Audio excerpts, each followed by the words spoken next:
Well, let's see if she fires up.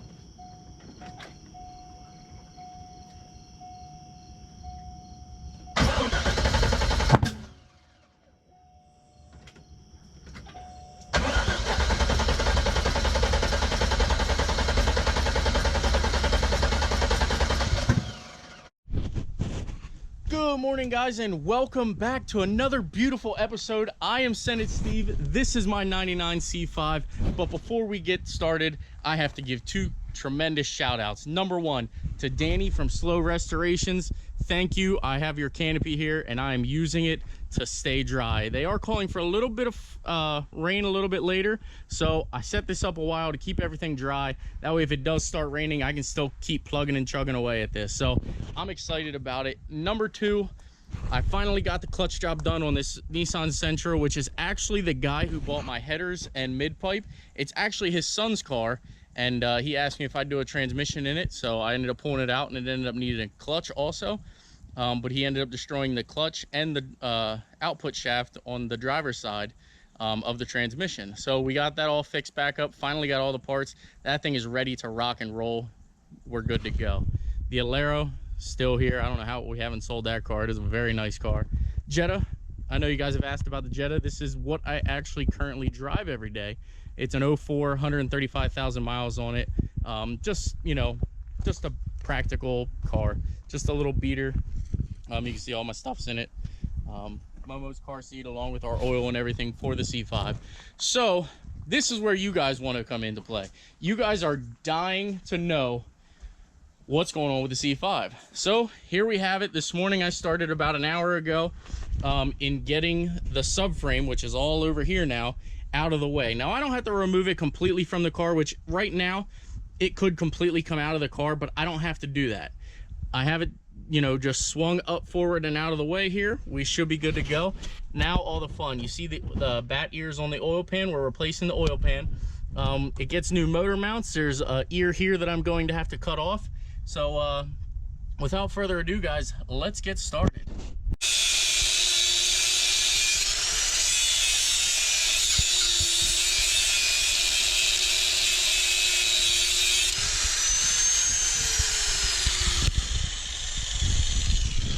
So as you can see, this is going to take some time, so stand by.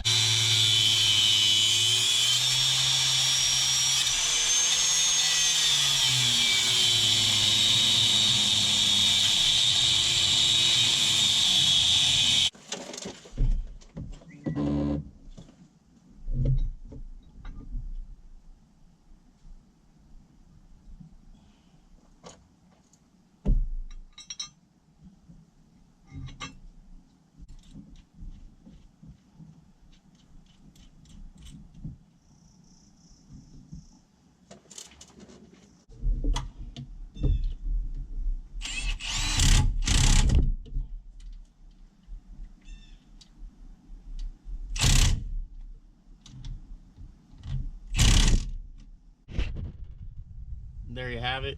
We got it cut out of the way. It ain't the prettiest, but it'll do, that's for sure. So I'm gonna go ahead and get the starter out of the way because this thing did throw a cam sensor and a crank sensor, so we're gonna just go ahead and put them in while we have everything apart. It's just gonna make life a whole lot easier. So let me go ahead and get to the other side, and we'll keep plugging and chugging. A decent spot to record. I don't know how much you can see, but from what I see, it looks like it's all right.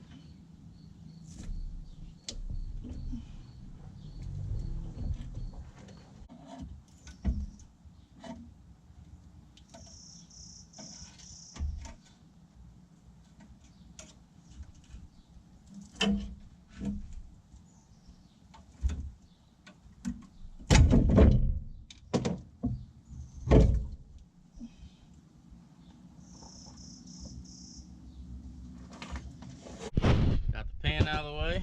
Now let's go get the other pan and start mocking everything up. All right, as you can see, I have my oil bung on this side of the oil pan, and as you see, it's straight across to this side also. Now there are measurements in the kit, so you just have to measure it. I believe it's 2.5 inches from here, you know, from this bolt back, and then on this side it's 1 3/4 inch from here back. Drill them, you know, and you want to go ahead and leave a gap so that you can actually see how it's really tight up against there, but that's how you're going to want to do it. Now, I did put a little bit of RTV in between, and I actually, you know, tap these so that this actually screws into the oil pan now. But, you know, can never be too careful. I absolutely hate oil leaks, so I went ahead and RTV'd the threads and everything like that. Put thread sealant on them also, so I should have no oil leaks or anything like that. As you can see here, we swapped over our oil level sensor, so that's in the pan, and we also swapped over our oil temp sensor. So we're ready to go, guys. We're gonna go ahead and get this oil pan thrown back up in, and we're really clicking away here, guys. It's probably only about 3 o'clock right now. It's not very late in the afternoon, but we're hoping to be on the dyno here soon. But let me keep chugging away here. So one of the things that it's recommended to do on the kit is to lengthen some of these ground wires, and you can see how I now have these wires tucked against the block here and the starter. So those are extended. The ground wire I did have to extend a little bit, and we should have enough clearance here now. But first things first, I did throw a new cam or crank sensor in it while I was down here. We are going to put a cam sensor in it up top too, because I was throwing those codes. But let's go ahead and get the oil pan tossed back in here.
All right, well, we are making pretty good headway today.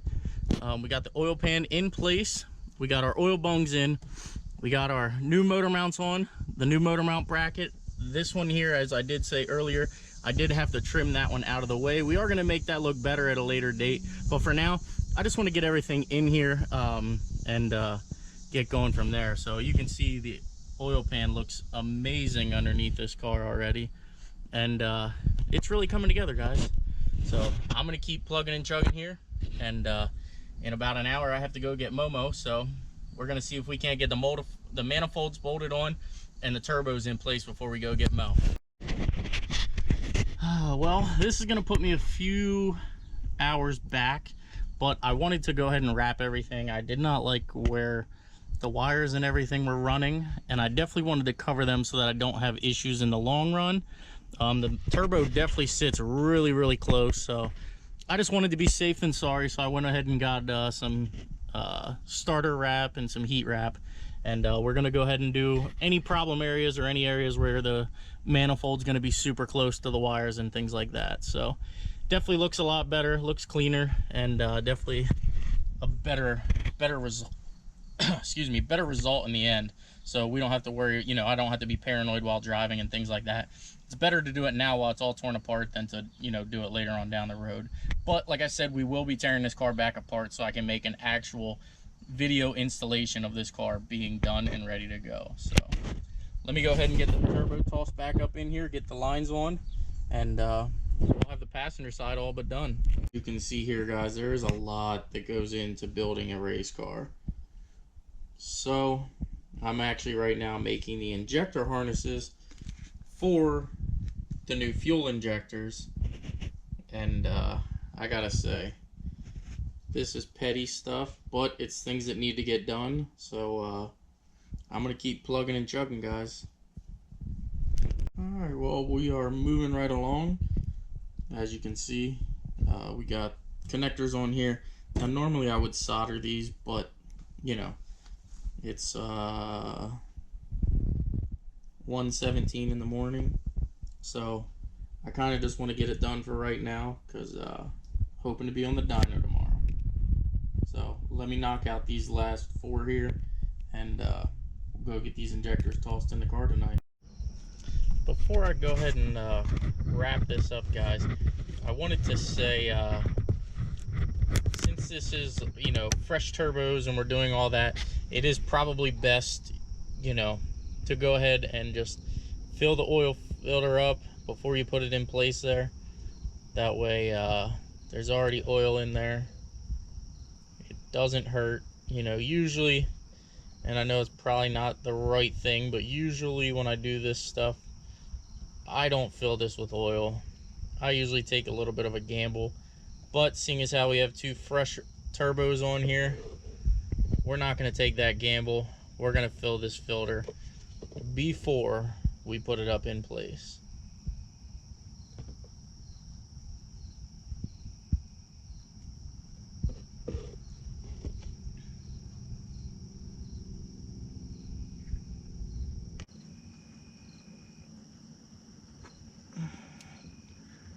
Well, scratch that, guys. Got the wrong oil filter, guys. Tomorrow's another day. Alright, guys, well, I'm gonna actually call it a night. As you can see, we have a lot buttoned up. The oil pan's on. This side here, all we have to do is mount the turbo and put the spark plugs back in and everything like that. I got the wires all ran to where they won't get as hot. I'm gonna actual heat wrap these up here also so they don't get hot.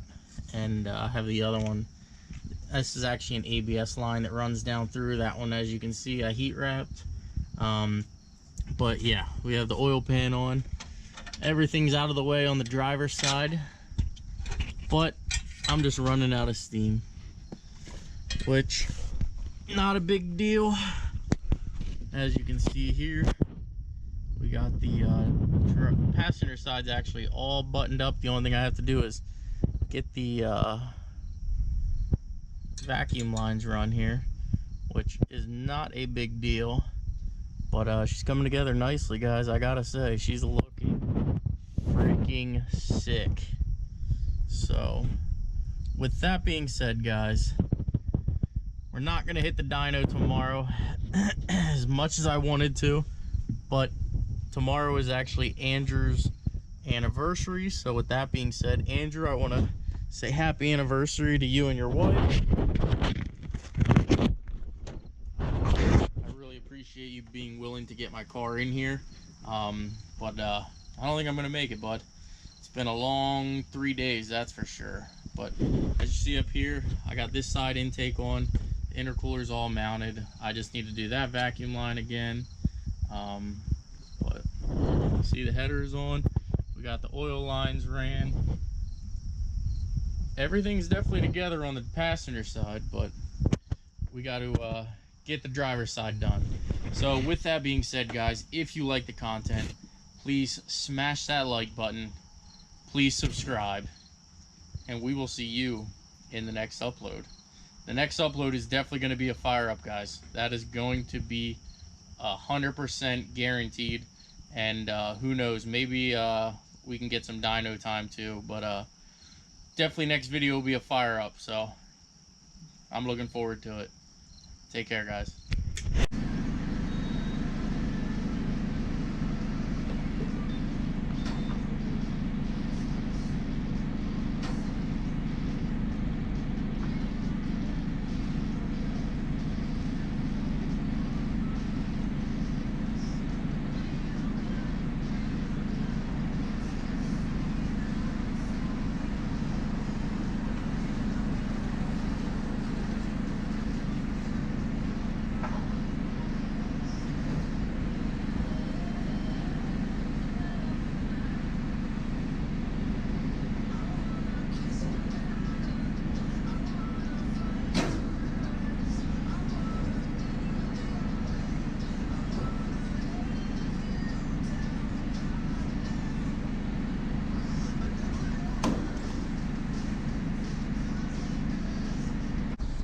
That's right, you've seen it right. Going corn fed.